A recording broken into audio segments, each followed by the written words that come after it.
We'll bring the committee of the whole to order for February 13th. Madam Mayor, is she on? Not yet. Not yet. Madam Mayor will be joining us. Clerk will note the roll. So noted. Okay, we have two people missing and the mayor's coming soon, I understand. The land acknowledgement, Mr. Bryson? Have you the paper? Could you do us the honors? Absolutely, Madam Thank you. Deputy Mayor. We would like to acknowledge that the city and borough of Juneau is on Tlingit land and to wish to honor the indigenous people of this land. For more than 10,000 years, Alaska Native people have been and continue to be integral to the well-being of our community. We are grateful to be in this place, a part of this community, and to honor the cultural traditions and resilience of the Tlingit people. Konoshish. Thank you, Mr. Bryson. Any changes to the agenda? I see nobody waving their hands. I will approve the agenda as it's written. Minutes, the June 6th minutes. Anybody have any corrections, additions, comments about the minutes? Hearing none. We'll approve the June 6th minutes, and Madam Mayor has joined us on Zoom. Good evening. Thanks for joining us. You can hear us? Great. Okay. First item on the agenda, BRH Management Agreement for Wildflower Court. Mr. Manager.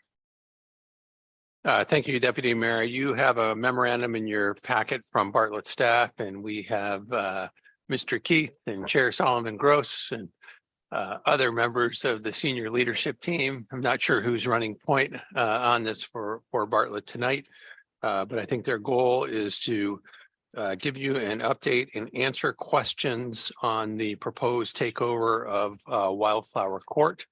In their memorandum, they also have an ask that you consider financial support, one-time financial support. You'll find that at the bottom of packet page 15.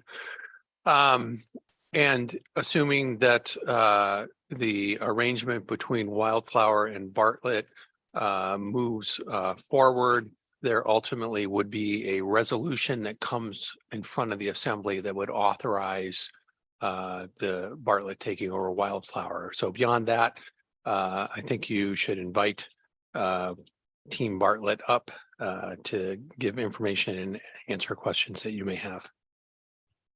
Thank you, Mr. Manager. Who from team, Mr. Keith, come on up and you can sit right there. And what questions do you have for Mr. Keith? Or Mr. Keith, did you want to say something to start? Thank you, Madam Vice Mayor. So a little bit of background. This has been somewhat of a fluid opportunity for Bartlett Regional Hospital, and actually began probably back in late October when we were contacted by Wildflower Court management and board members to consider the management and ultimate acquisition of Wildflower Court. They put out an RFI. It was a competitive process. We were not the only suitor in this competitive arrangement. And we put forward our best thoughts and processes and opportunity. And ultimately, the board said, yes, you're our first choice.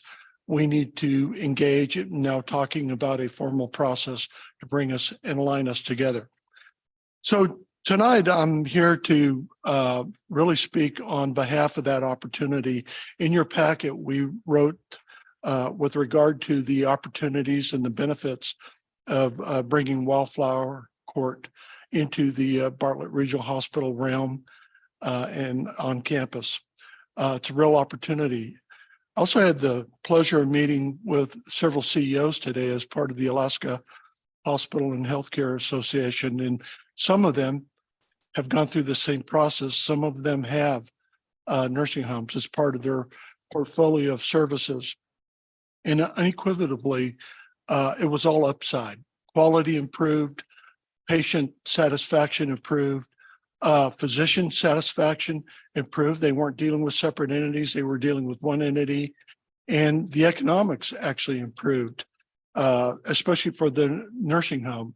My understanding, talking to AHA officials, that nursing homes that aligned with hospitals saw their rates increase substantially over time when they got rebased. And that's partly because of the mechanics of the finances. But basically, a lot of our costs can be shifted to Wildflower Court and help improve that rate base.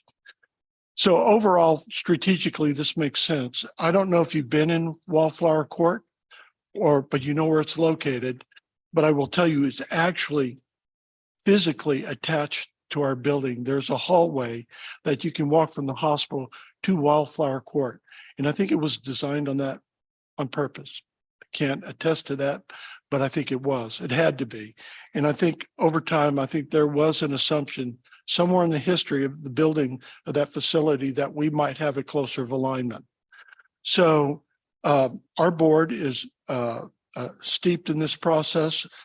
We now have a transitional team finalizing ultimately a letter of intent and the tenets of an engagement. So their board members, our board members, their staff and our staff are engaged in those discussions. And we're bringing that to a conclusion sometime this week once we have affirmation and alignment with this assembly. So we're at a point where we need to get aligned, make a decision, and now my board will instruct me to move forward with those engagements and signing the signatures to enter into an agreement. Initially, a letter of intent. Secondarily, a management agreement, which is really not a management agreement. It's a transitional agreement, and then ultimately a change of ownership. And that, Madam Vice Chair, is Okay. kind of the backdrop. Who has questions for Mr. Keith? Mr. Smith. Thank you, Madam Deputy Mayor.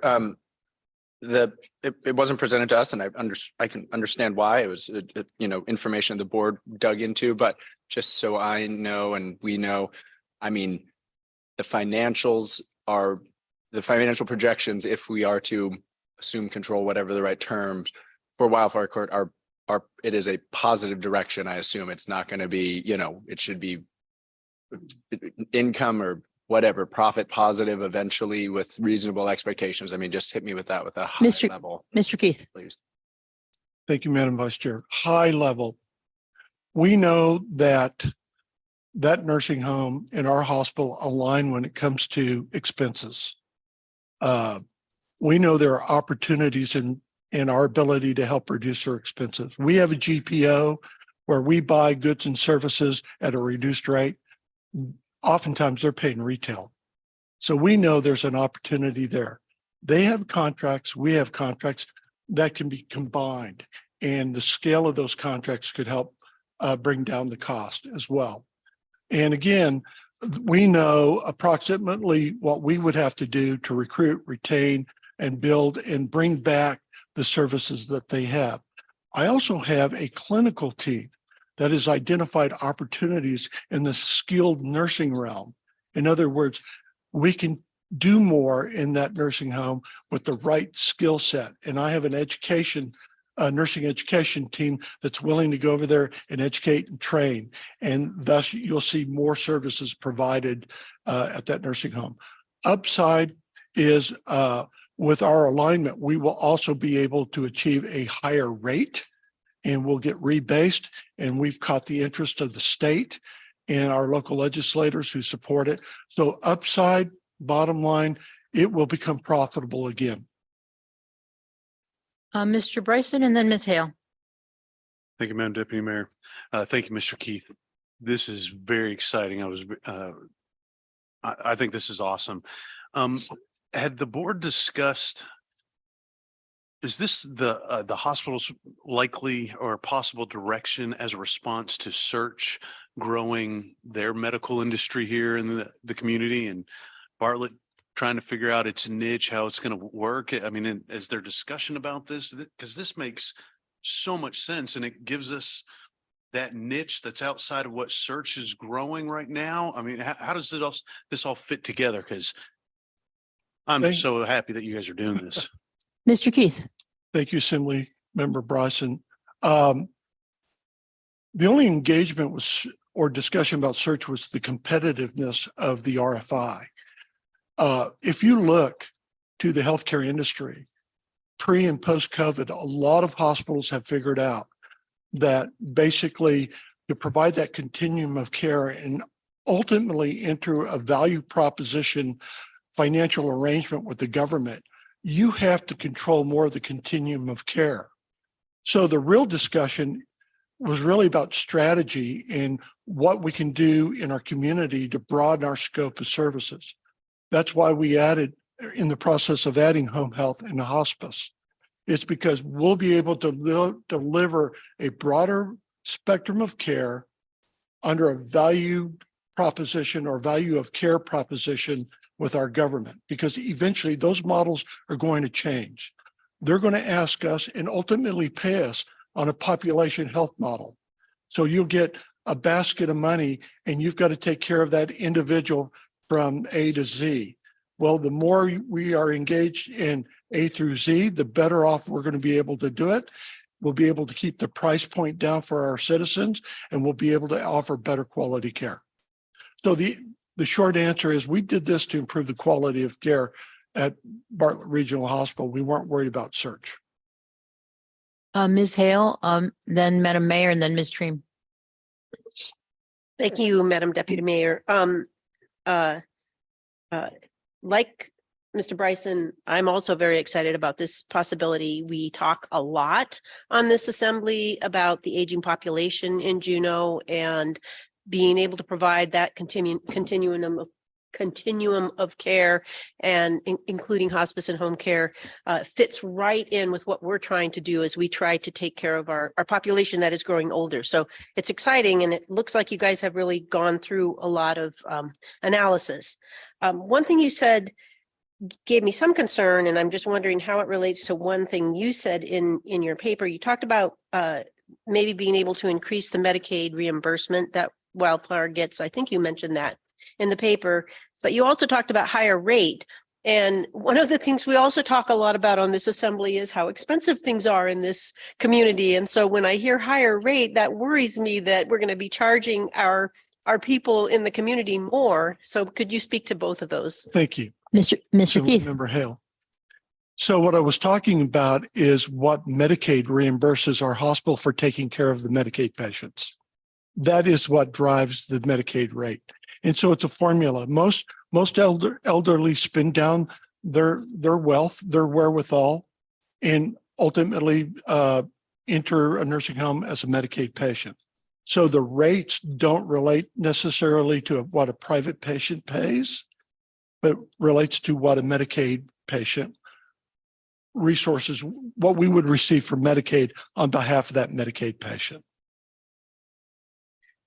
Madam Mayor. Thank you, Madam Deputy Mayor. I have a couple questions, but I'll start with one. How is this going to work with the home health and hospital? How does you see that working together? And then after everybody else is done, I have another question. Mr. Thank you. Keith. Thank you, Madam Mayor. Great question. They're symbiotic. So if you can imagine a physician discharging a patient or case managers discharging a patient, they have the full continuum of care at their disposal. But one thing I realize, and I hope you will realize, that when an individual resides in a nursing home, that is their home. And oftentimes home health can go into the home of that patient, provide services. So there's an opportunity there. So home health and hospice and nursing home and assisted living, which we don't have, are all part of that continuum. And it addresses the aging in place model, which is important to our citizens.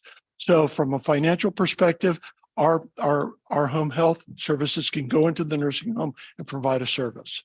But more importantly, now we're talking about aging in place, and our citizens don't have to leave their community for those services. So it all relates to that post-acute care realm of services that we'll be able to provide. Madam Mayor, do you want to go again, or do you?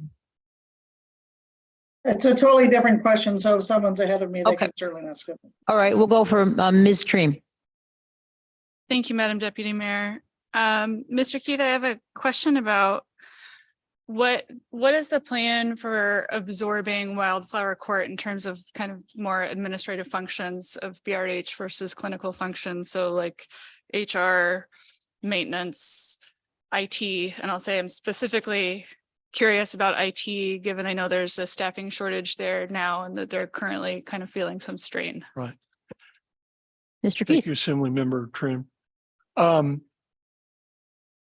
Thus the reason for the transitional agreement. So ultimately in the transitional agreement, Bartlett becomes the manager of Wildflower Court.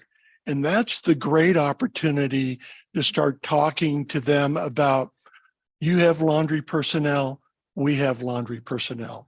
We have environmental management, housekeepers, you've got housekeeping. You have therapists, we have therapists.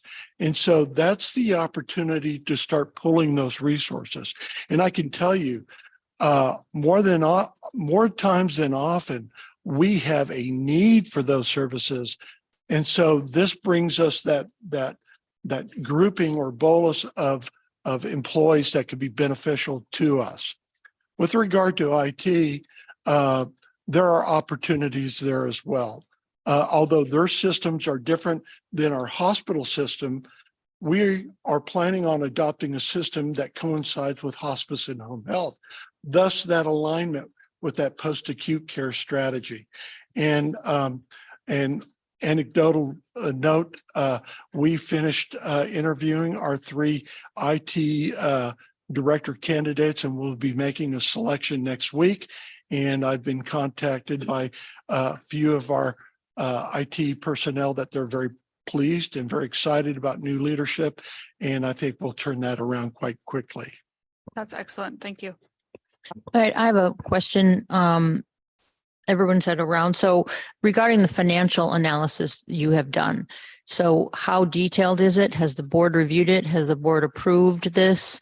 Where is the, I understand the theoretical, but where's the actual numbers? Have you created them and has your board scrutinized them? Thank you, ma'am. Definitely our finance committee has reviewed those numbers. I won't speak to those numbers because I'm not very, I'm not as articulative as Mr. Muse is, our chief financial officer. So perhaps he can come up here and answer your question for you. I don't want to review them. That's what I want to make sure the board did, and the board went through it in fine tooth comb and all of that. And has that happened, or is that going to happen at a future date, or where are we on that? I believe that the subcommittee of the board, the finance committee, has reviewed those numbers and understands them. But again, I'll look to Mr. Muse to answer that question. I'm comfortable with his projections, but I can't really speak to his projections. Okay, and has the board approved this action yet, or are you still about to, or? You know, this process started back in late October, November, and has been very fluid. But I can assure you, with approval of this assembly, it will be codified by the board in this upcoming board meeting. But I can attest to you that every board member on BRH board is aware and approved and in approval of this process. Okay, Madam Mayor has another question, as does Mr. Smith. Thank you, Madam Deputy Mayor. Mr. Keith, in regards to the funding to cover the PTO and bond liabilities, okay, you have me a little bit of a loss here, because when you go from business to business, usually the business that you're buying out takes care of that. Why would we take any of that on? Thank you, Madam Mayor. Well, first and foremost, basically, I believe they've got in reserve somewhere close to $1 million. And again, I may have to lean on Mr. Muse for accuracy of those numbers.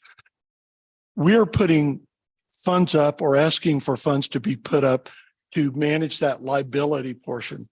But it would be our hope and expectation that those liabilities would be mitigated by that reserve that is being held by the Wildflower Court Board. And again, I'll look to Mr. Muse if he has any comments on. Okay, we'll get that Mr. Muse reserve up here in a minute after these other folks have questions. And we'll get them all, clump them up for you. But To answer Madam Mayor's question is you normally don't do that. That's their liability. They need to resolve their liability, much like the liability with the bond payments. And again, we are being gifted a very, very beautiful facility, which has value. And so we see this as an opportunity to help mitigate the liability issues, to meet the expectations of our attorneys. But ultimately, we're hoping that we can turn them around quick enough and mitigate our portion of whatever liability we may have to cover at from the hospital's perspective. Mr. Smith and then Ms. Hale. Thank you, Madam Deputy Mayor.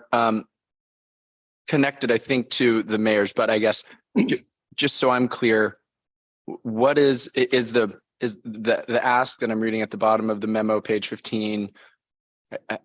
My read of it is the total ask is for 1,475,300. I guess, is that correct? Is that the number that's actually just needed to do the transfer? Is there a bigger number, and where's that other source of funds? And then I guess a 3-part question is probably very annoying, but I'm just going to go for it. The third part is, how soon do you need the money? One thing this assembly is trying to get more in the habit of is doing budget requests during the budget process, which is coming up in the coming months. Anyway, just curious on how if that fits in. Thank you, Assembly Member Smith. Okay. So basically, I think 1.4 million was the identified amount that would cover the bond payment and the potential liability. I don't think we're asking for more money. And the ask is really to either the assembly help us with that amount, and or ultimately to give us permission to take it out of our own fund balance. So it was giving you an option to either support it from the assembly perspective, or to support it and have that money come out of our own fund balance reserves. Ms. Hale. Thank you, Madam Deputy Mayor. Yes, at the bottom of page 15, we talk about this 1.465 million that it either would come from the assembly fund balance or BRH. At the top of page 15, the memo talks about the total equity in the building being $4 million, and we're not paying $4 million for that equity. So in a sense, even though it is unusual that BRH would be assuming these liabilities, it's also somewhat unusual that BRH is not actually paying for the equity that's in the building either. So that's correct. Okay, thank you. That would be correct.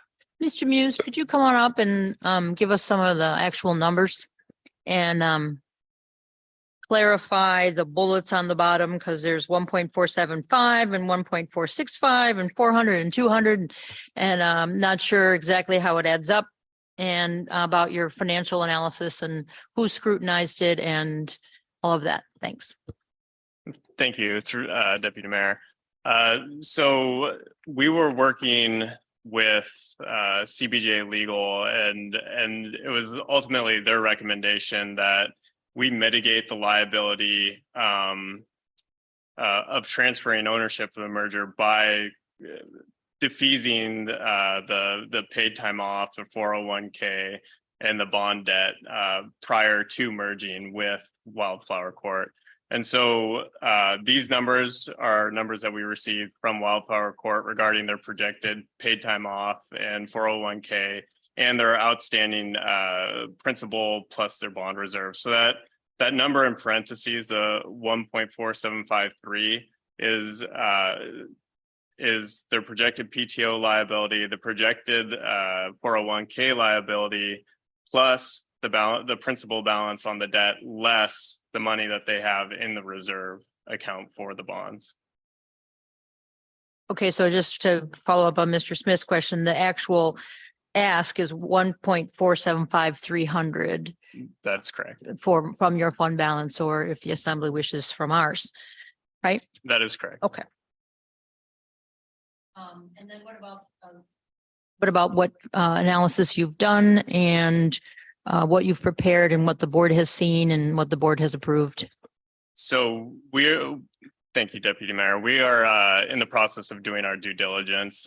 There's quite a bit of information that we're requesting from Wildflower Court currently, but prior to that, we also got access to all their financial documentation. And so that's information that we've had a couple months to review. And, you know, it's outlined in the memo from 2015 to 2019. We could see that Wildflower Court made somewhere on the average of $11 million in revenue through reimbursements. Their expenditures were $10 million, and they operated in the black by roughly about $1.1 million in that time span. Then COVID hit, and they were forced to shut down. And not shut down, but shut down parts of their facility due to shortages in staffing. And what we saw during those COVID years, even though they have fewer employees, their expenditures grew by in the order of 13% during that time frame. And their revenues, because they're not running at capacity, I think they average about 49 residents out of 61 beds. So one of their wings is essentially closed. Their revenues decreased by $2 million. And so what they're operating at right now is if you annualize it, about a $1.7 million loss. Mr. Keith talked about our opportunities in rebasing. Actually, Wildflower Court recently got an updated rate, Medicaid rate through the state of $589, and that's about $100 more than they were getting previously. So the state is aware of this issue with their Medicaid rates. Currently, their Medicaid rates for freestanding nursing facilities in Alaska, it's about 68% of the average. I think the average is about 190 or 180, and theirs is currently 589. If the state were to rebase Wildflower Court to just the Alaskan average Medicaid rate reimbursement, that's something in the line of $4 million additional revenue just in the 49 beds that they currently operate. If Bartlett were to be able to find additional staff for Wildflower Court and open up more beds, say 8 more beds, that could be an additional $1.7 million. And that's on the $589 rate. So we certainly see a lot of opportunity there on the revenue side. Through rebasing, through being able to open up more beds. But again, as Mr. Keith mentioned, we do see opportunity on the expenditure side too. Their total expenditures are about $10 million. So easy math, 1% is $100,000. If we could find some efficiencies in the order of 3 to 5% through using the GPO, they have 10 travelers on staff currently. If we can reduce the number of travelers that they utilize, we could save in the order of $500,000 or 5%, something like that. And that we feel it is pretty conservative. All right, thank you. Madam Mayor, your hand is up. Do you have a question for Mr. Muse, or is that just left over? Nope, I had a question for Mr. Muse, but it was actually what he first talked about. So I apologize, maybe I'm just being obtuse tonight, but again, I don't understand why CBJ is dealing with the liability of the PTO. It seems to me Wildflower would have to basically clean their books up, and then we would get these through without having that. So I guess I'm just confused of why we're having to deal with that liability. Mr. Muse, have you a comment? Through the Deputy Mayor, I would defer maybe to Ms. Lane or CBJ Legal. I'm not entirely sure of the reasoning behind it. I know Mr. Palmer was fairly adamant that debt and liability be extinguished prior to merger, and I was under the impression that it had something to do with kind of the liability or the risk to CBJ. Ms. Lane, do you have any comment on that, or? I know you might not, because you just jumped into this role. So if you do, go ahead. And if you don't, just say so. Thank you, Madam Deputy Mayor.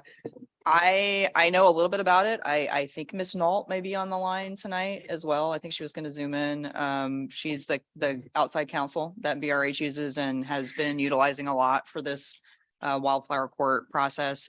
I do know that Mr. Palmer had some concerns about taking on the debt, especially the bond debt. He thought that a lot of that needed to be taken care of prior to any kind of merger or purchasing of wildflower court. I don't know all the details though of why he believes that. Ms. Nault may have more information on that. All right, I see someone's moved over, Ms. Nault. Ms. Nault, did you hear the question? And do you have any comments? If you can hear us or. I can. Good evening. Thank you. I can speak generally to the status of the conversations. I would just note that the conversations are still ongoing, but to date, there has been discussion with Wildflower Court about the amounts of their current liabilities. So the PTO liability for current employees, 401k contribution, which is an annual liability, would be two examples that come to mind. And the conversations have generally gone to the concept of them using funds that they have either currently or funds that are generated during this transition period that's been mentioned to pay those liabilities or pay those liabilities down. I think the bond discussion has been slightly different, and I don't purport to be an expert on the bond documents. I haven't actually had an opportunity to look at those. Those have predominantly been handled through the CBJ Law Department. But with respect to those other liabilities that Madam Mayor mentioned, it has been my understanding that the primary goal is for Wildflower Court to pay those particular liabilities, through their revenue or current cash. The conversations are still ongoing, obviously. So details will be finalized through continued negotiations. I hope that's helpful. All right, thank you. Madam Mayor, do you want to follow up or go ahead? Or no, was that a thumbs up? Was that your hand? That was your good. Okay, thank you. I should look at the closer one. I can't see the far one. Mr. Bryson. Thank you, Madam Deputy Mayor. Well, I appreciate the mayor's concern about taking on the current entity's liabilities. This all makes perfect sense to me. The liabilities are connected to the operations and connected to the people that we would be taking over. So in order to take over the most continual operations, you take over that PTO that we're talking about is the paid time off for the existing staff that we're going to then take on. It does make sense to do a trade in this way. I could see why people would be forcing it. It would keep the operations the most consistent, but at the same time, they have a $4 million building that, okay, take over the liabilities and then you get a $4 million building. Business deals and building sales are never just, very rarely are just straight across. I'm giving you X amount of dollars for this. There's usually concessions in there. This makes perfect sense because we're taking on an existing and hopefully continual operation. That's why this would be the way that I would probably try to do it if I was in charge of this operation. So I want to support this. I'm ready to make a resolution and support to get these guys rolling. Mr. Bryson, we still have a question. Ms. Hale has a question. Thank you. It's actually not a question. It's really kind of just a follow-up. My read of that final paragraph in those bullets is not that we would be taking on those liabilities. It's that we would be funding the extinguishment of those liabilities so that those liabilities would be extinguished when the building or when the business came to Bartlett. And so I agree with Mr. Bryson, and I'm ready to stand back and. Madam Mayor. Thank you, Ms. Deputy Mayor. So it sounds like people are ready for a motion. So the staff can direct me if I'm getting this motion wrong. Move a resolution of support for BRH to engage with Wildflower Court on a letter of intent and eventual transition plan. And ask for unanimous consent. Any comments? Any objection? Okay, thank you, Madam Mayor. Anybody good? You're good? Madam Mr. Deputy Smith has- Mayor, I think there still has some little work to do on the financial piece. So Whether it comes back to here or the finance, I think we still need to look at that a little bit. And I'm kind of with Mr. Smith too, that it should go to the finance and the budget. So I'm not ready to make any motions on that right now. If I would make a motion on that, I would say that it would go from the BRH fund balance, but was it, do you want, we can take it to finance when they get the right number. I guess my only question was just, I'm supportive of this, the effort as a whole, and I just, hopefully that was that motion enough to keep things moving forward. Yep. Okay. Ms. Very good. Cream. Thank you, Madam Deputy Mayor. I know in my position as liaison and as finance chair, I've discussed this with all of these people in this room. And they were, I think we were unsure on a number, but now we have a number.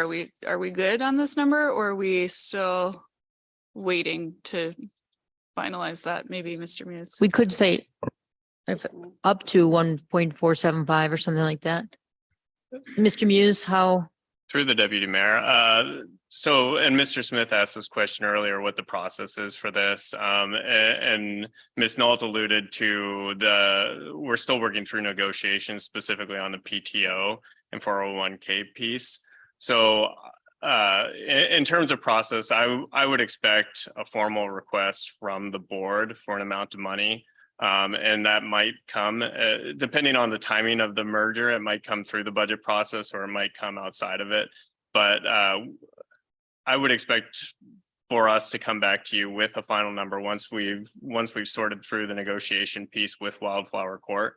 Okay, so that's everybody good. All right, then we're good. And I hear no objection to the motion now after we got a tiny bit of clarification. Okay, thank you. Thanks, gentlemen, for coming and for all your information. Look forward to hearing more about it and getting that extra wing open. Okay, next item is ordinance 2022 regarding consolidating and reorganizing the various park boards. Mr. Manager. Thank you, Deputy Mayor. So this ordinance has wound its way through a few assembly committees and been referred to here. I think the general backdrop for those of you that haven't sat on those committees is that we have quite a few boards and commissions, some that can struggle with getting quorums or applicants. And all of them are big users of staff time. So the concept of a larger board that would take on the duties of these smaller boards is brought forward, I think has conceptual support. I do know that there have been comments from the public about designated seats. And I do understand why people would ask for that. And I think I'll just speak to it briefly about boards and purposes of boards and how they assist the assembly and what can be helpful. So in the current setup, you have a Treadwell Arena board who's going to advise you and advocate for the Treadwell Arena, right? That's their sole purpose and their mission, and you would expect them to advocate for that. In a larger consolidated board, I think you would be asking that consolidated board to give you a broader advice. How do we fund and manage these recreation activities that we have? And if you go down the path of designated board seats, you potentially run the problem of putting people in an untenable position where, you know, the rink people want to support the rink and the arboretum people want to support the arboretum. And if they're designated for that purpose, then they may feel like they need to advocate for that purpose. And what we might be wanting from the larger board is a broader view that would do the work of the assembly. All that said, we understand that you get lots of feedback from the public, and sometimes you may choose to support that feedback. in various ways. And if you do this and you ultimately create a larger board through this ordinance, you could tweak it and make designated seats, or when you sit as HRC, you could appoint people who have a broad variety of interests in the community. Personally, I think this is a good idea. I think the deputy manager supports it. We've got the deputy parks director here, who I'm sure she supports it. We're really looking for ways to keep the public involved and engaged. And we think this is a good move. You also have an interesting memo in your packet from Attorney Gottschalk. Really a well-executed, detailed, interesting memo in response to comments and questions from the Systemic Racism Review Committee. And that memo all on its own, I think, is worth a little bit of study and consideration of the Assembly. So I think it lies with the Assembly. I certainly could talk more at length, or we could bring the Deputy Parks Director up, or Mr. Barr could comment if you have questions. But I think it's before the Assembly on what to do with this ordinance specifically. And if the Assembly is satisfied with it, you could forward it as is or amended to the Assembly for action. And you could also have a side discussion on Attorney Gottschalk's memorandum. That's what I have for you. Okay, thanks, Mr. Watt. Just to be clear, so this has been introduced and now it's here. So is that correct? It has been introduced? Is that right? Madam Deputy Mayor, that's right. It got introduced and it went to HRC and HRC moved it here. Okay, I believe great. that's been the process. Right. So here it said. No, oh, nope, maybe not. Oh, thank you. The full Extra assembly. step. And the Assembly moved it back here. Municipal ping. Anyway, it's here. And we get to decide whether we're moving it back to ourselves or amending it or what. Or no. Lands. Ms. Trina and Mr. Bryson. Thank you, Madam Deputy Mayor. I have a question about budgets and how within Parks and Rec, the budgets are developed. Oh God, you took your glasses off already. It's not, it's fine. So in my experience as Aquatics Board liaison, the Aquatics Board saw the budget for both pools as it was being developed with the aquatics director. I'm assuming that the other similar boards like Treadwell do the same thing, but at the department level, like how combined are those processes of building the budget, or are they pretty siloed? I guess that's my question, that information I'd like to know when considering the idea of designated seats. Mr. Watt. Thank you. I think I know the answer to this question. I'm going to be making eye contact to make sure I get this right. The Parks and Recreation Department has the honor of having the city's most complicated budget because it does so many different functions. And they effectively have many sub-budgets for each of those functions. When you approve the municipal budget, it gets rolled up, and so you're not going to see it in that great of detail. I think broadly the charter and code speaks to the manager's authority to move expenditures within a department. In theory, I think there's code authority for the manager to have a lot more latitude than has ever been used. When the Assembly adopts a budget and we represent expenditures for the pool program, we don't move those expenditures to a rink or an arboretum or another program. I would describe the Parks and Recreation budget as siloed, I think is a fair term. The expenditures for those programs stay with each program, and whether or not we make this advisory board governance change that would have no impact on the underlying budgeting. Oh, go ahead, Ms. Stream.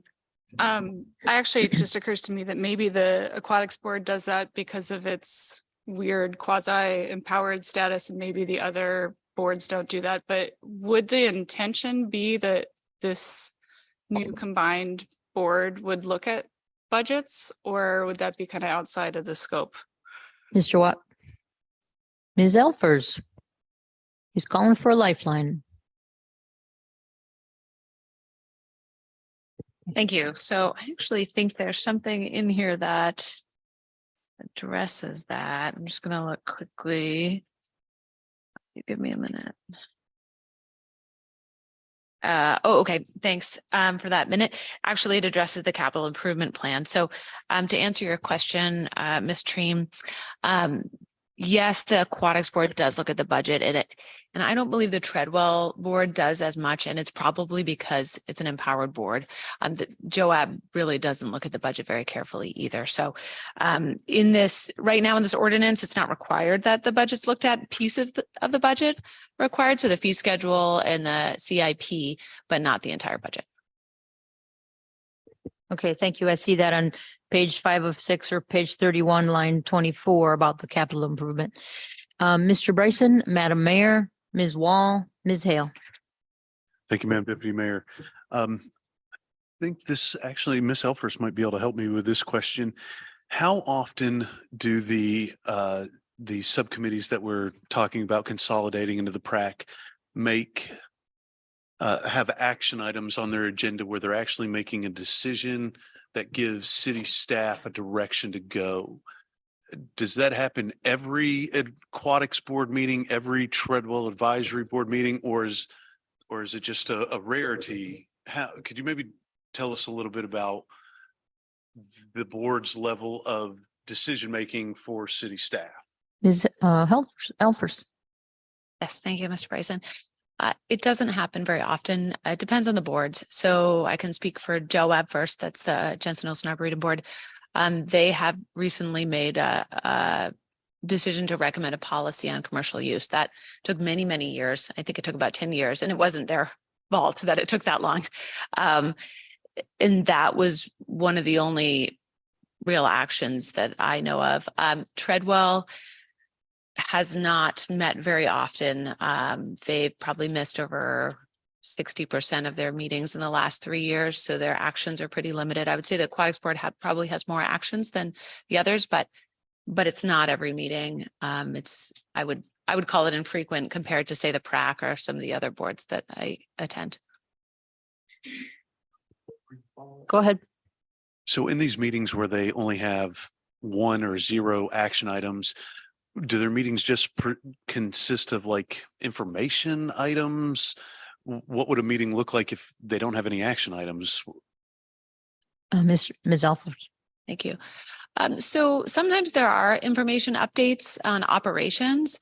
There's also discussion that happens. It doesn't always end up being an action item that directs or advises staff, but they may be discussion on items as well that are happening with operations or CIP. A lot of the facilities have CIP projects, like the Treadwell roof is being replaced. The aquatics board has been talking about AGB for a long time. So there's a lot of discussion that happens around those types of projects as well. Just to follow up on what Ms. Elfers said, I asked staff for percent of time they didn't meet, and I got back the statistics. 22% of the aquatics were canceled, and whether it was either for nothing on the agenda or not enough for quorum, and 69% of Treadwell were canceled. I am my list, Madam Mayor. Thank you, Madam Deputy Mayor. So just something to ponder. And I understand what Mr. Watt has said about having 9 basically at-large members, and I understand his reasoning behind that. But I'm also concerned that potentially we would end back where we were a few years back, where Augustus Brown Pool kind of fell off everybody's radar, and all of a sudden we were looking at closing that pool. So I'm not sure how we address that, whether we address it as a body, having 4 of the seats designated, one for Treadwell Arena, one for Diamond Park Aquatic Center, one for Augustus Brown Pool, and one for the Field House. Or if we consider setting up a permanent facilities subcommittee that address those 4 entities. So just something for the body to ponder at this time, because like I said, I'm just afraid we will get back into Augustus Brown or the Diamond Fieldhouse or Treadwell Arena falling off people's radar. And then all of a sudden we have a vote by the people that says, hey, we should be paying attention to this. Ms. Wall. Thank you, Madam Deputy Mayor. Just wanted to add one more information item in case you all missed it in your email, that the Aquatics Board did ultimately take action on this ordinance, and they voted in opposition to it and said, you know, if it does pass, we would like designated seats. So I just wanted to make sure people knew that that action had been taken. I think they're coming from kind of some of the comments that Madam Mayor just made, that, you know, they're advocates for the pool and they want to make sure the pools stick around. And this has been their venue for doing that in the past. It doesn't mean it has to be the venue in the future, but just wanted to make sure people knew that. I do have a question. It's for Mr. Goshak. And so maybe when we get to later down this discussion, we can bring him up. Okay. We'll put you down with an asterisk. Okay, Ms. Hale. Thank you, Madam Deputy Mayor. I appreciate this conversation. I guess I also have something for the Assembly to ponder, and it's really counter to the idea of designated seats. We spend a lot of time when we actually do appointments, and we really think about the people that we are interviewing, and we have really good conversations, and we're really interested in making sure that we appoint people to the boards and commissions that will do the job that we need them to do. We're in this current pickle because, in part, because it's hard to fill positions, and so we don't have quorum often when these boards and commissions meet. I would expect that we would, if we do combine these boards all into the PRAC, that we would have some very qualified candidates to choose from. And I think that this Assembly is doing a good job of choosing from those candidates. I also, like Ms. Wall, I'm interested in addressing the SRRC memo later, but I would wait for that opportunity. Okay, I have Ms. Treem. Thank you, Madam Deputy Mayor. The ordinance says that the duties would be provide recommendations about the department's fee schedule, excluding parking. Is that some broader fee schedule than each individual facility? Or is this board going to have input on the fees at each individual facility? Ms. Elfers or Mr. Watt? He's pointing to you, Ms. Elfers. Sure. Thank you, Ms. Treem. So we would bring fee recommendations on specific fees for facilities. We have a lot of fees. I don't even know how many, probably 50 fees for Parks and Rec at least. And it gets very specific. So we would bring these to the board for comment. Okay, quick follow-up. So just a follow-up comment. I think this strengthens my desire to have some designated seats, because I think that, at least in my experience, which has been limited to the aquatic board,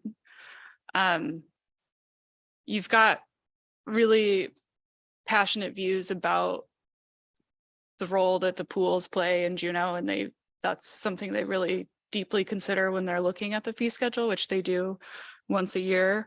And I think I wouldn't want to have a board made up of people who are maybe not thinking in that same way be setting those fee schedules. And the same thing that applies to the pools would apply to the field house or Treadwell Arena. So that answer makes me think I want designated seats. Mr. Smith, you had a question?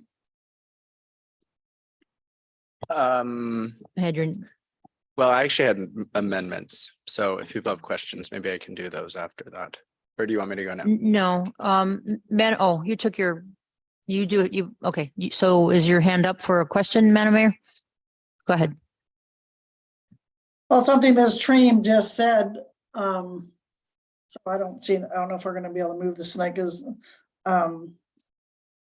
it seems to me this board needs to have a little bit more authority than what it currently is saying, because I didn't even think of the fee schedule. So thank you for thinking of that, Ms. Treem, because I know that was a big part of the aquatics board. It's in there, Madam Mayor, already. Oh, did it? Did I miss it? Okay. Yes, ma'am. So below line 25 on page 31. Okay, apologize.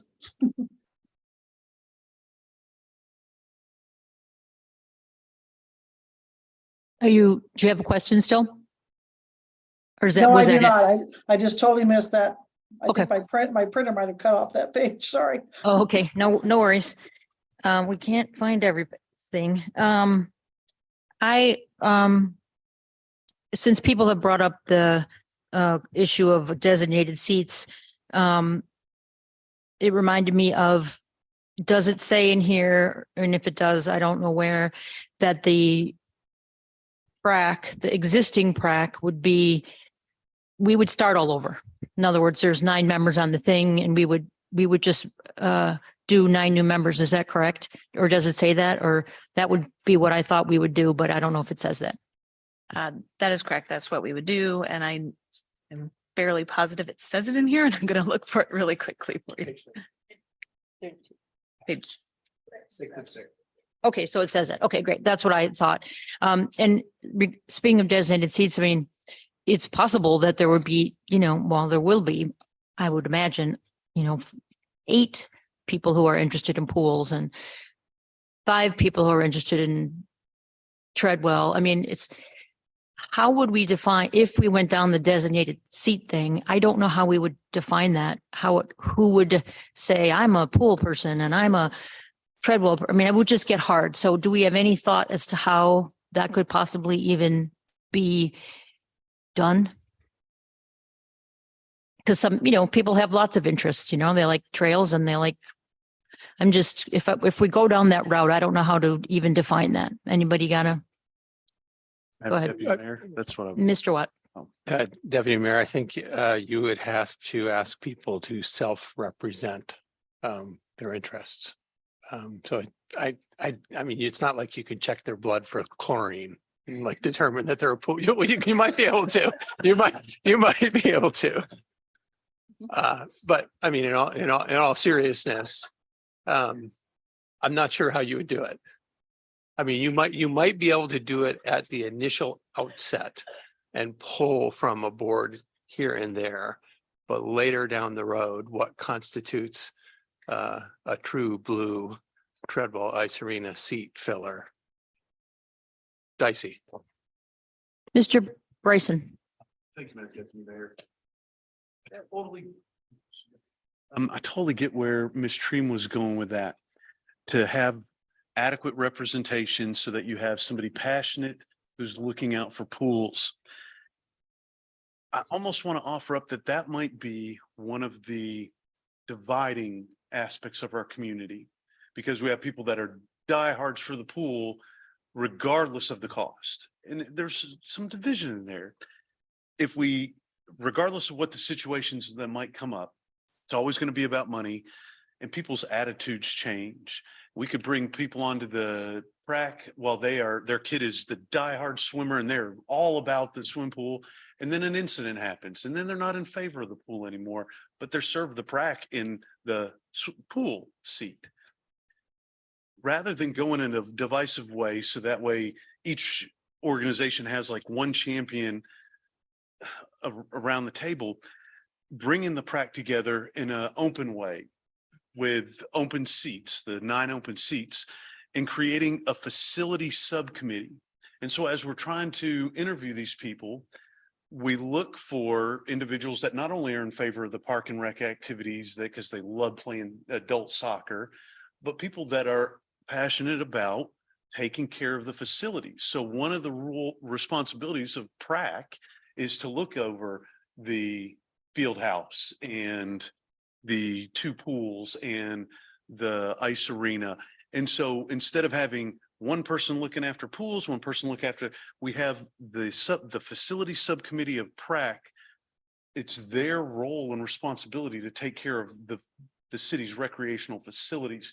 And we look at them more holistically as opposed to Ms. Dream's going to take care of the pool and I'm going to take care of the arboretum. No, Ms. Dream and I are going to work together and we're going to take care of the pool and the arboretum together. I think that's the sense that moving the PrAC in this way does. I was on there and I listened to him, didn't meet for lack of quorum, didn't meet for lack of quorum, didn't meet lack of quorum. So we do this together, and rather than listen to, I read all the pool ones, they're afraid of losing representation of the pool. But if we make their stuff just as important as the Treadwell and the Arboretum, then all of those, nobody gets left behind. Augustus Brown doesn't get left behind again. I think a more holistic approach will save staff time. It'll save committee time because we're still at more committees than any other city in Alaska, but we're not shorting the outcome for the citizens. This is an appropriate direction. We've got to add the facility subcommittee, and I think it solves it. Thank you for allowing me those extra few moments. Mr. Bryson, did you just have a question, Mr. Smith, or you're? I was gonna maybe go for statement to motion. Go ahead. Okay. I think we're there. Okay. Okay, thanks. As the new PrAC liaison and the chair of the Human Resources Committee, I've seen this, I think, in a few different iterations. Just for some backstory, yeah, I mean, there has been in the memos and in the development of this consolidation, the thought about the, a designated seat. I understand where that's coming from. I think personally, I like a more holistic nature. If we need to give them a little more responsibility in certain budget things, I could be open to that. The facility subcommittee, interesting idea. But nonetheless, I think I'm not as supportive of consolidated seats, nor was the PrAC when they voted on it, and well, they just unanimously supported it kind of as written. There was a change that we were going to make when it was in front of the assembly, and then we brought it back here, and that was about allowing the subcommittees to have not being limited to PrAC members and being able to pull in committee people from the public, essentially. Okay, where are you? It's going to be page 5 of 6.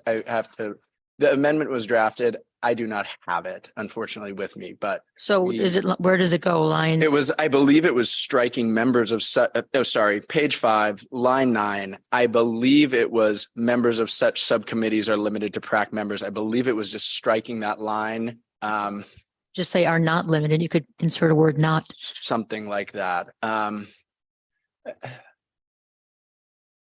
Madam Deputy Mayor. Yeah, Madam Clerk. If we can take a brief at ease, I can pull up that and try and Okay. display it on the screen. Oh, wait, Mr. Gottschalk has it. Perfect. I do. You just have one? Yeah, sorry.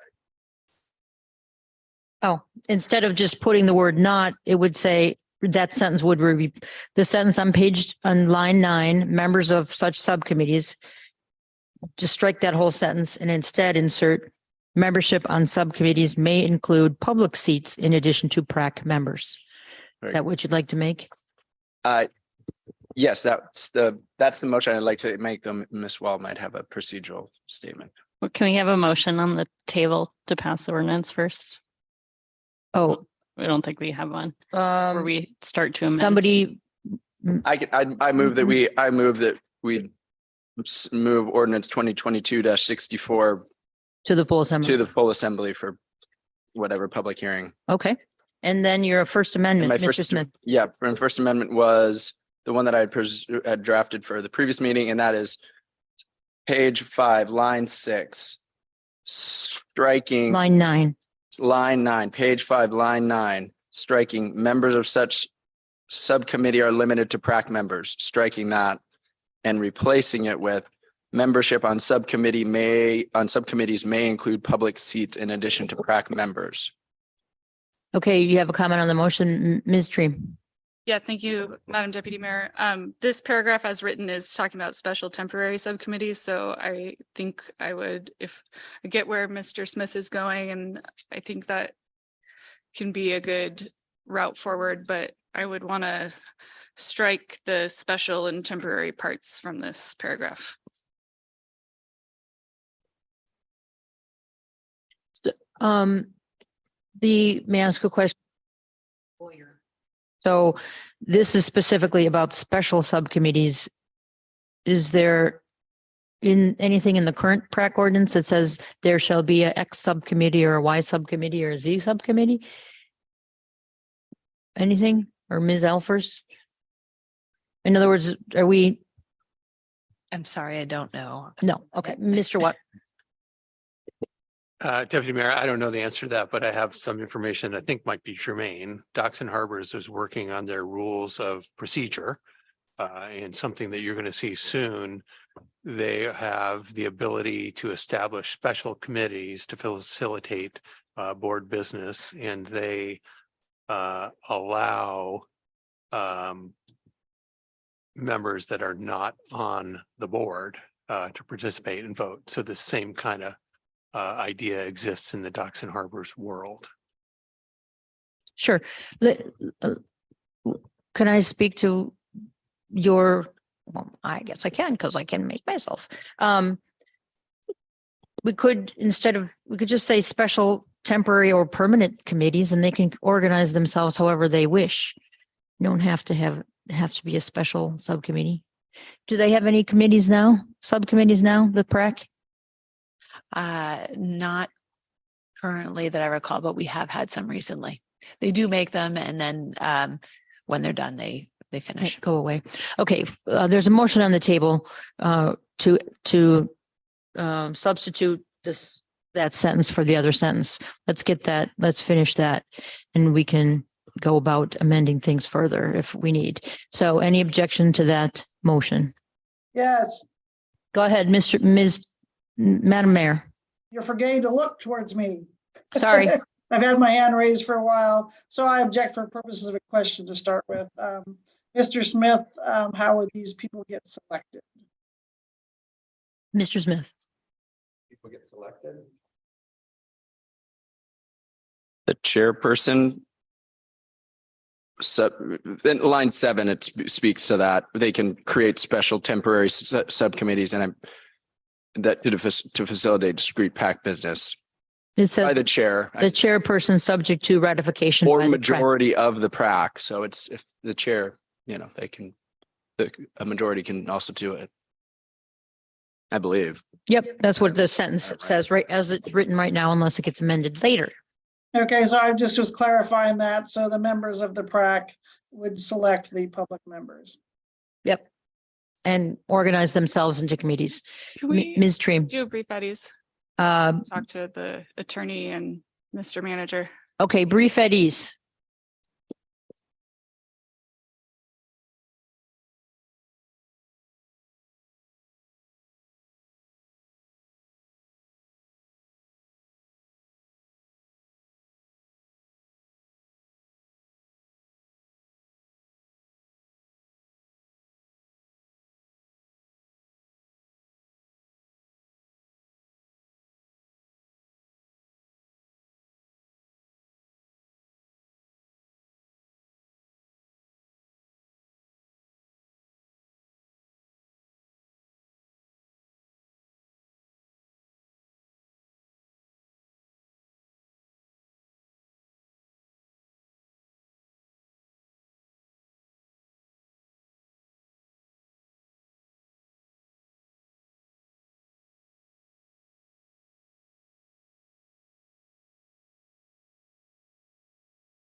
How about now? Madam Mayor, are you there? Okay, so Yes, I am. thank you, ma'am. There's the language up there for you to see, since you don't have the benefit of a paper. So what we are, this is the motion we are on, adding, replacing one sentence with the other sentence that's on the screen right now. Is there objection to that motion? Ms. Treem? I'll withdraw my objection. Okay, Ms. Treem, I would like to make an amendment to the amendment, and that would be on the piece of paper that we just got on line 11.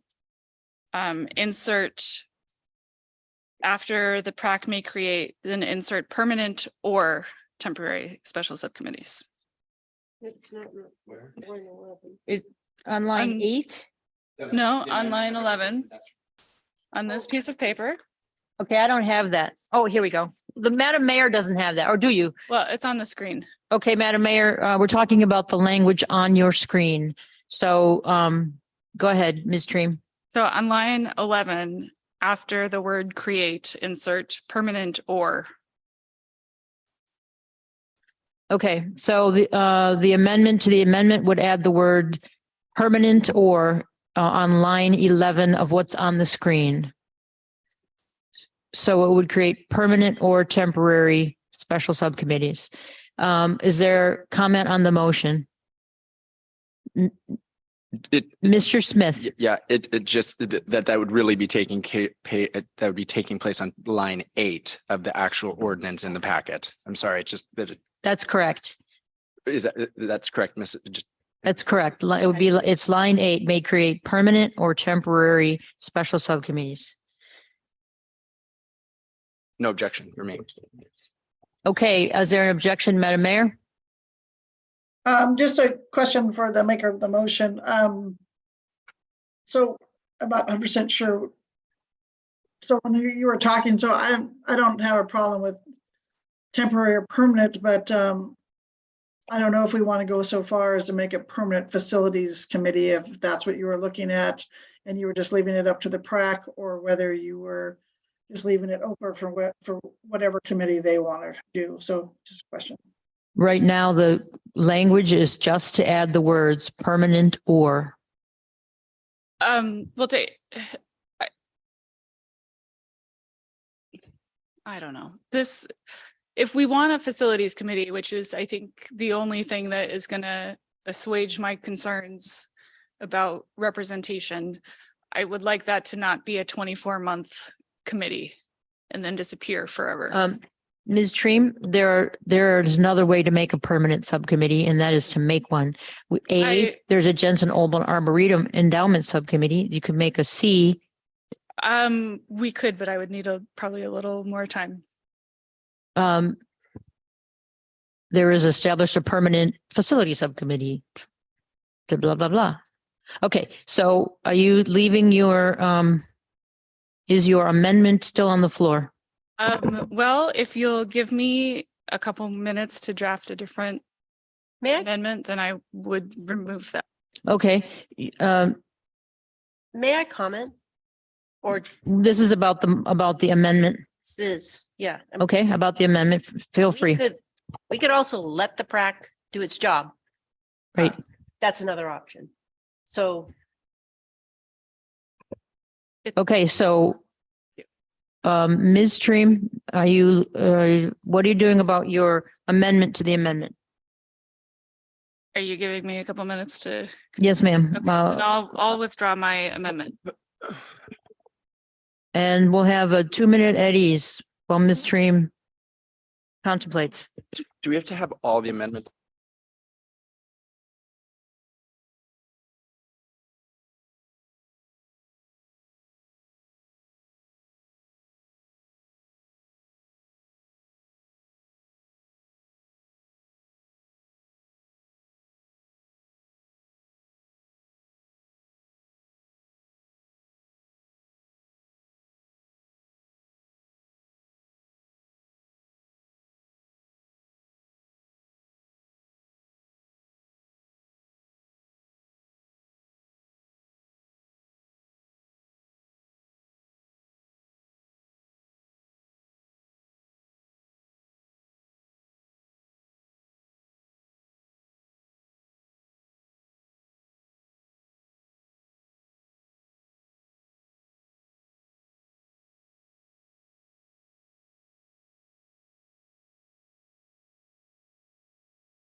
Mr. Smith's amendment, which is on line 9.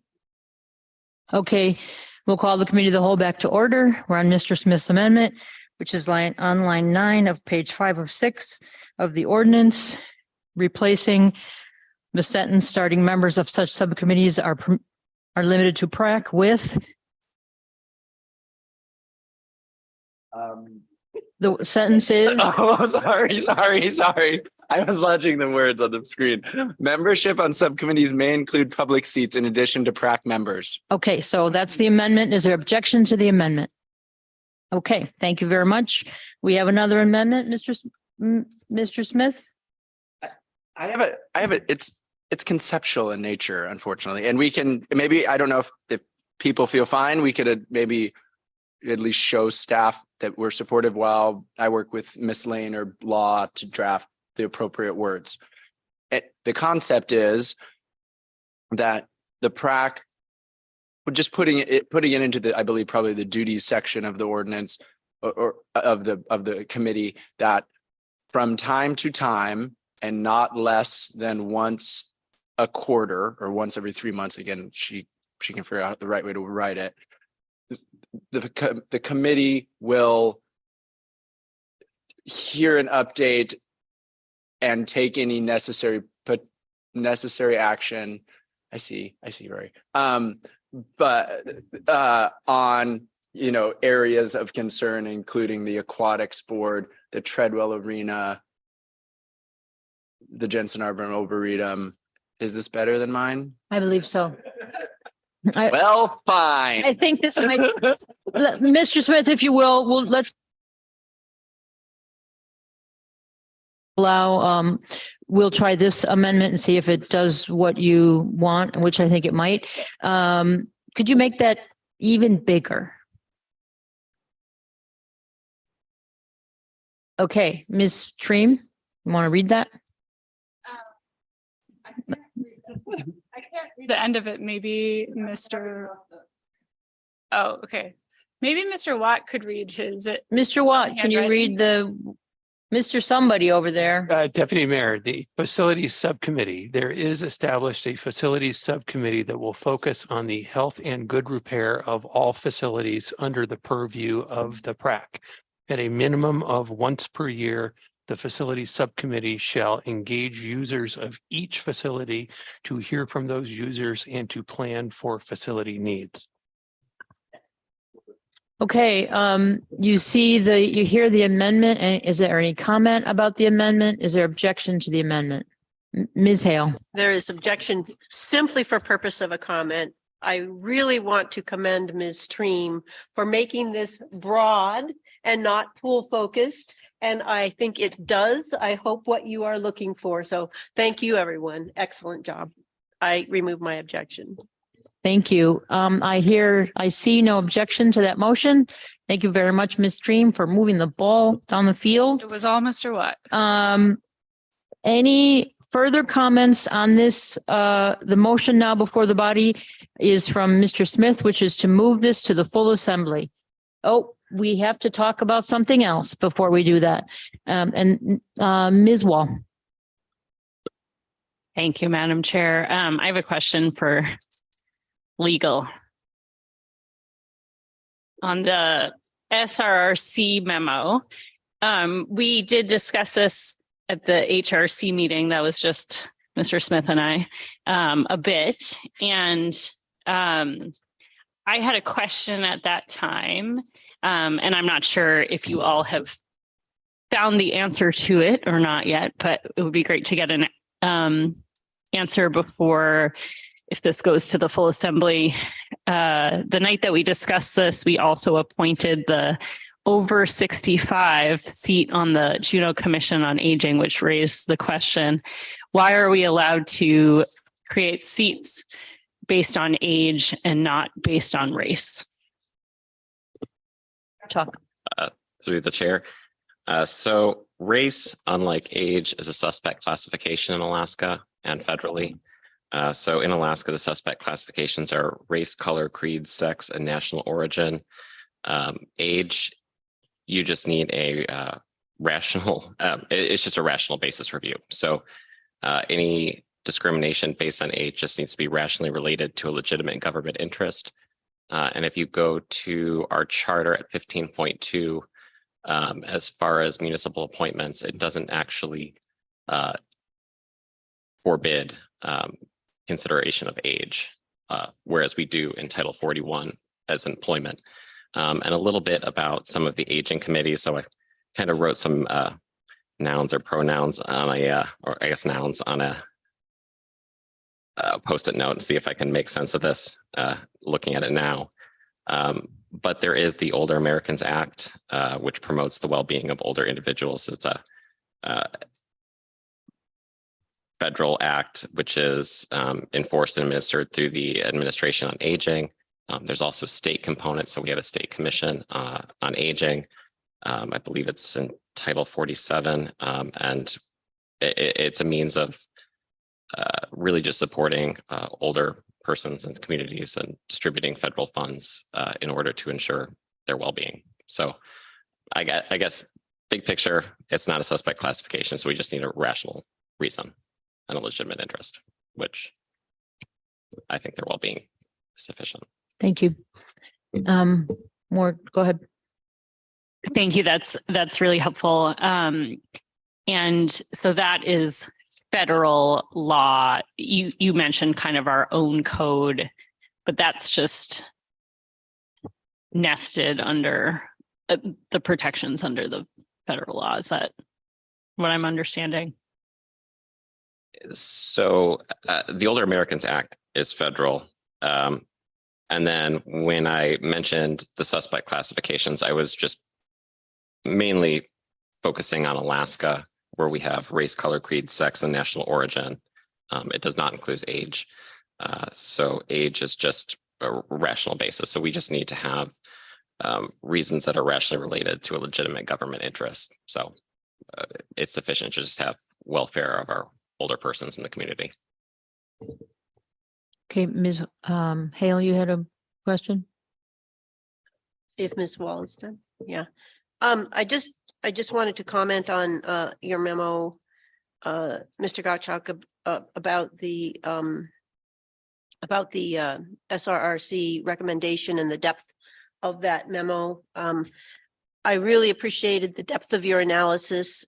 I think that what the SRRC has recommended is what we've talked about a lot on this assembly and in the Human Resources Committee, and we have not found a good way of effecting that, which is to try to broaden the representation, to make the representation on our boards and commissions and indeed the assembly more representative of the community that we live in. And I just want to express my appreciation to the SRRC for bringing this forward and for making this recommendation. And I think that the onus is on us. And I know Mr. Smith, as chair of the HRC, takes that very seriously. I feel stymied a bit by your memo, and I understand your memo. And I think it's telling us what we can and can't do. But we have serious work to do to try, not just try, to actually get somewhere on making our entire body more representative of the community. Thank you. Thank you. I also thanks for the memo. It's really does come down to increasing outreach everywhere, right? I mean, but we've been talking about that and continue to talk about it. And here we are sitting up here. Mr. Bryson, you have your hand up. Yes. Thank you, Madam Deputy Mayor. I wrestled with the same thing when I was on HRC in 2018. We were trying to figure out how do we encourage a wider, more diverse range of people to apply for the boards. And it was a problem then, and they'd been talking about how problematic it had been. And so solving the recruitment problem for the boards and commissions of the city, well, I get that their theory was, well, if you have less seats, then there's less opportunity, except for what we have going on right now is we aren't able to satisfy all the seats. We don't have enough people to fill all the committees. So we're not getting a better outcome from those committees. So we're not improving any citizens' lives by having committees that aren't real effective. So rather than stop moving this in a very positive direction, it's going to be financially sound. It's going to actually, I think what the amendment that Ms. Treen just brought forth is going to really help. Let's move this forward and let's keep making progress. If we stop and get paralysis of analysis, I mean, we could nitpick this all day. We know we have too many boards and committees. We know we want to continue to broadly advertise. We shouldn't stop because the problem remains. That has always been the problem. We need to move this forward. I think that's how we're going to make the problem better in the future, by continuing to move in this direction. Thank you for the time. Okay, thank you, Mr. Bryson. Ms. Wall, do you have something else? Thank you, Madam Chair. Just wanted to make a quick note, and it looks like Madam Mayor also has her hand raised. I agree that, we're not going to address this issue through amending this ordinance, but I agree with Ms. Hale that it should be, continue to be a focus. And I just wanted to let people know, obviously, recruitment, getting people interested is important, but I think there are a few things that we can do in how we interview folks and evaluate folks. And I've been working with Mr. Hargrave a little bit on something that we're going to bring forward in terms of just improving our process when we interact with applicants. Madam Mayor. Thank you, Madam Deputy Mayor. Appreciate everybody's comments and appreciate Mr. Gottschalk's memo. And I'm not trying to agree with both Ms. Wall and Ms. Hale that we certainly have work to do. But one of the things I was thinking about while we were having this discussion is I know the SSRC is kind of looking at ways they can change their mission, and this would certainly be an avenue that we could certainly take some of their input on. So while they're looking at what they're looking for in the future, I think trying to broaden our diversity on our boards and commissions would certainly be one. So it would be nice for them to come up with some of their ideas and which things they would help make that happen. So just comment. Okay, thank you, everybody, for the comments on this. Are we ready? More comments on this? Mr. Smith. Thank you. Just really quickly, Madam Deputy Mayor, just I'm looking at Ms. Cathcart to remind me, or to let's put this on a soon Human Resources Committee to look at outreach and those type of things. It's been a goal from the committee already. It's my failing that it's probably not gotten on an agenda yet, but we'll get that on there, and we'll look forward to working with it there and doing more there. Thank you. Okay, excellent. Thank you for the memo. Thank you for this conversation. We're back to the motion. Is there any objection to the motion? Okay, thank you. We'll move this ordinance as amended to the full assembly. The final, we have resolution 3023, a draft resolution regarding Wild Fish Conservancy. This was something Ms. Treem has asked to move forward. So Ms. Treem. Thank you, Madam Deputy Mayor. You have probably seen in your email, we've gotten a couple of emails requesting this, but actually it was something that was on my mind before that, because Petersburg, Wrangell, Sitka, and Ketchikan have all passed ordinances that are very similar to this.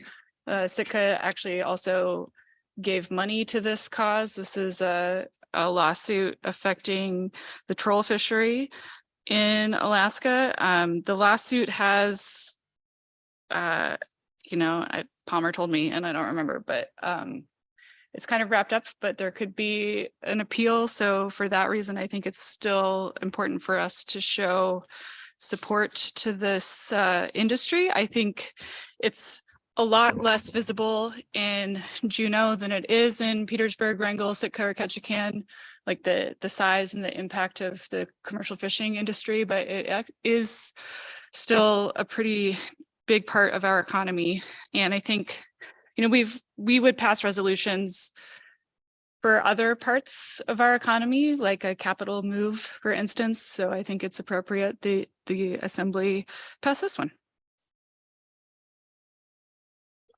Any comments, questions? Mr. Smith? Thank you, Madam Deputy Mayor. I guess it might just be a legal thing, and it's page 2 of the ordinance. Last page of our packet. Line 38.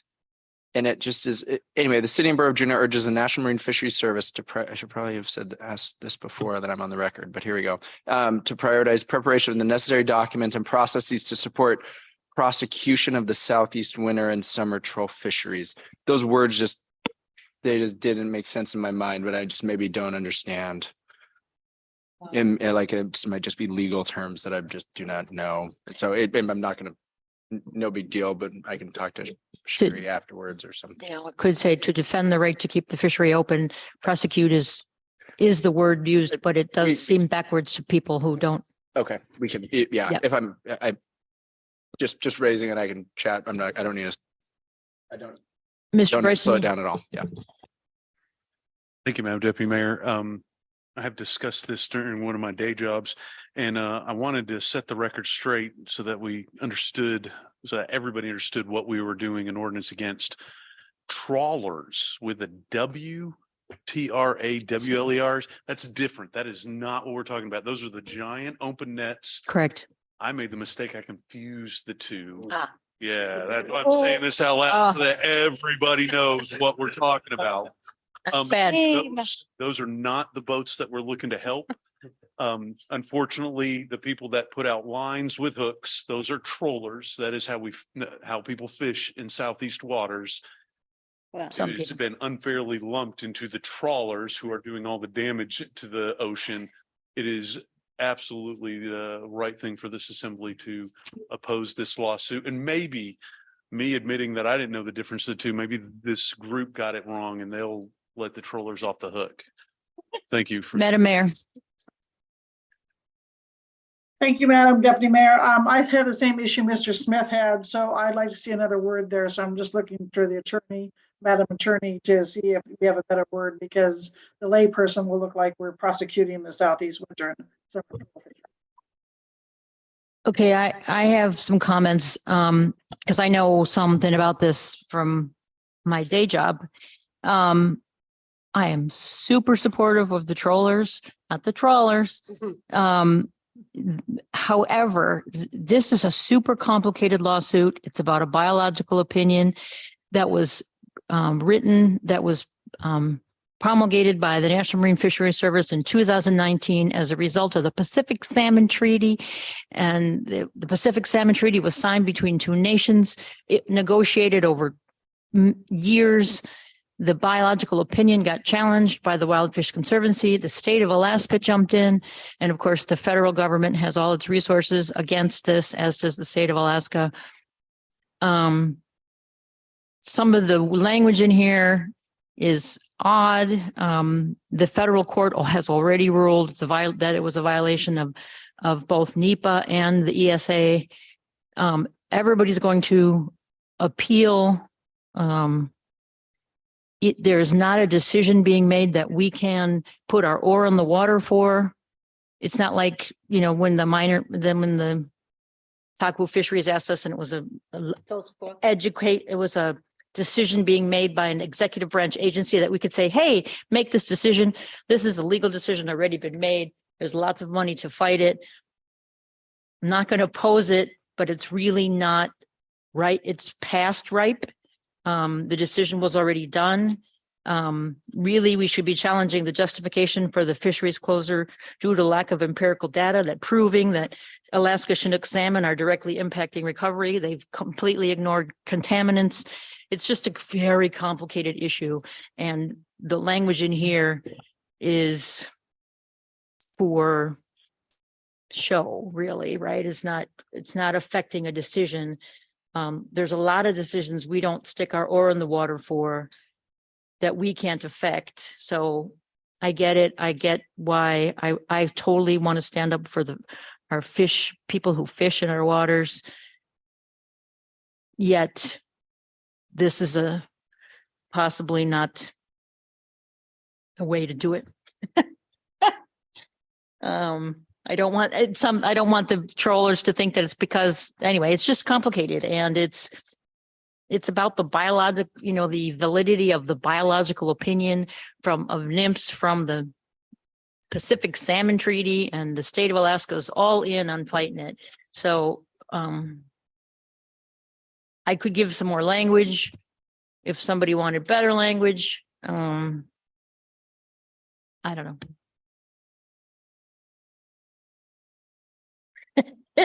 It just seems ill-timed. Would have been better even, well, of course, even a year ago before the judge decided.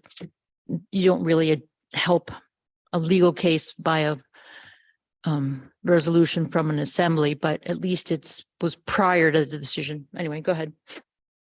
Thank you for the clarification, Madam Deputy Mayor, and thank you, Ms. Stream, for drafting this and working with Mr. Palmer to draft this. When the Tulsa resolution came up, I had similar intimate knowledge of some of the language there, and I asked for an opportunity to refine that language and did. I think a resolution is simply that, a resolution, and as such, it is symbolic. And I think that I dare say that Ms. Stream is asking for sort of the symbolic action to support our trollers. By the way, I have a hand troll permit, Mr. Bryson, not a hand trawl permit. I just renewed it. Anyway, so I'm supportive of this as it stands, with that one correction to change prosecution, even though I understand exactly what you're saying, that there's some inaccuracies there. I've also had trollers reach out to me asking me that the assembly support this. So that's where I'm at with it. Ms. Stream. Thank you, Madam Deputy Mayor. I just wanted to make a couple notes on the timing. So those other communities that I mentioned that have passed resolutions similar to this one have all done so within the last actually like few weeks, if maybe a month. And the Sitka Assembly voted, 2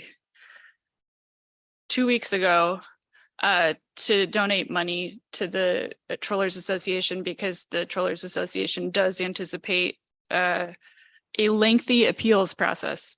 So in terms of timing, I think that, even though there's been a decision made, it's still appropriate for us to be signaling our support, because it is an ongoing process. Yeah, in order to rewrite this, I would have to give a bunch more facts, and it's probably not worth it. Someone raising their hand? Oh, go ahead, Ms. Lane.